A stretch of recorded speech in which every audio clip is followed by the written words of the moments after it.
Hello friends, welcome to my channel dream UP TET CTET. तो यह है वर्तमान भारतीय समाज एवं प्रारंभिक शिक्षा का सेकेंड पार्ट, जिसमें आता है शिक्षा के प्रकार। इसमें क्वेश्चन पूछ सकता है शिक्षा के कितने प्रकार हैं, या औपचारिक शिक्षा की परिभाषा दीजिए, दूरस्थ शिक्षा से आपका क्या तात्पर्य है। ऐसे क्वेश्चन आते हैं लघु में। औपचारिक शिक्षा यानी समझिए एक तरह से स्कूली शिक्षा होती है। शिक्षा का यह साधन बालक को प्रयत्न शिक्षा देने का कार्य करता है। इसमें शिक्षा देने की योजना, समय, स्थान, अध्यापक, विधि, पाठ्यक्रम यानी सिलेबस पूर्व निर्धारित होता है। ये संस्थाएं अपने द्वारा निर्धारित नियमावली का अनुपालन करती हैं। नियमावली का औपचारिक शिक्षा के लाभों पर यानी औपचारिक शिक्षा के क्या लाभ है, इस पर प्रकाश डालते हुए ड्यूबे ने कहा है कि औपचारिक शिक्षा के बिना जटिल समाज के साधनों और उपलब्धियों को हस्तांतरित करना संभव नहीं है। जटिल समाज के जो साधन हैं, जो उपलब्धियां हैं, उनको हस्तांतरित करना संभव नहीं है औपचारिक शिक्षा के बिना। ये ऐसे अनुभव की प्राप्ति का द्वार खोलती है जिसको बालक दूसरों के साथ रहकर यानी अनौपचारिक शिक्षा के द्वारा प्राप्त नहीं कर सकता। अनौपचारिक शिक्षा जो है वो 2016-2019 में आया है। अनौपचारिक शिक्षा मतलब जीवन पर्यंत जो इंसान सीखता है जन्म से लेकर मृत्यु तक अपने अनुभव द्वारा, वो है अनौपचारिक शिक्षा। जैसे कि जो हम जीवन पर्यंत अपने अच्छे अनुभवों से सीखते हैं, तो यही है अनौपचारिक शिक्षा।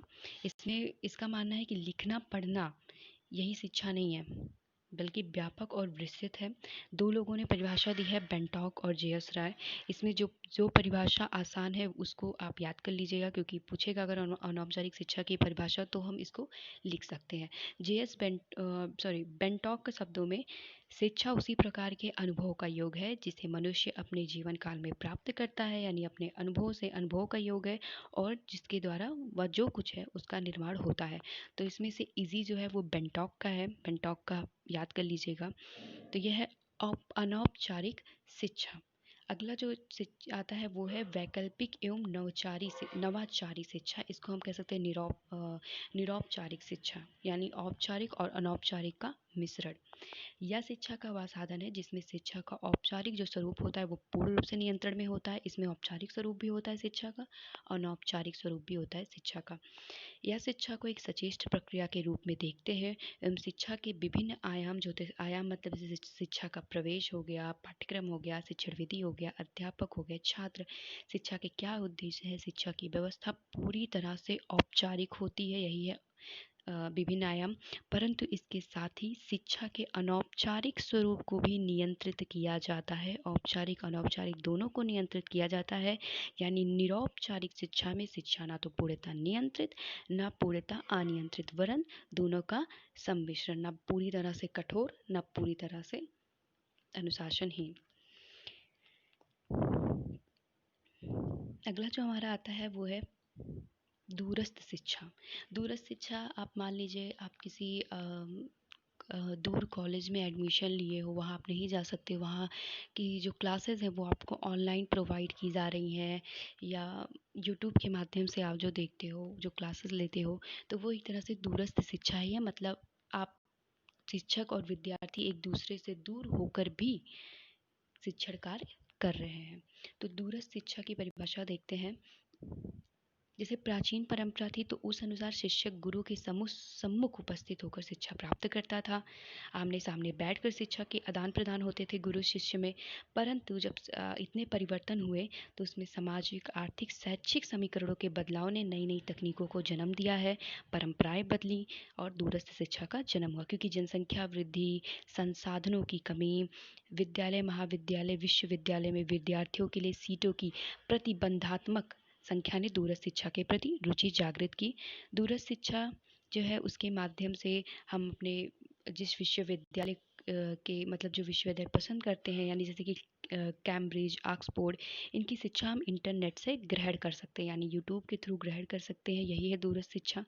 दूरस्थ शिक्षा उन विद्यार्थियों के लिए वरदान है जिसको मन चाहे शिक्षण संस्थानों में प्रवेश नहीं मिल सका, लेकिन वो उसकी क्लासेस अटेंड कर ले रहा है इंटरनेट के माध्यम से।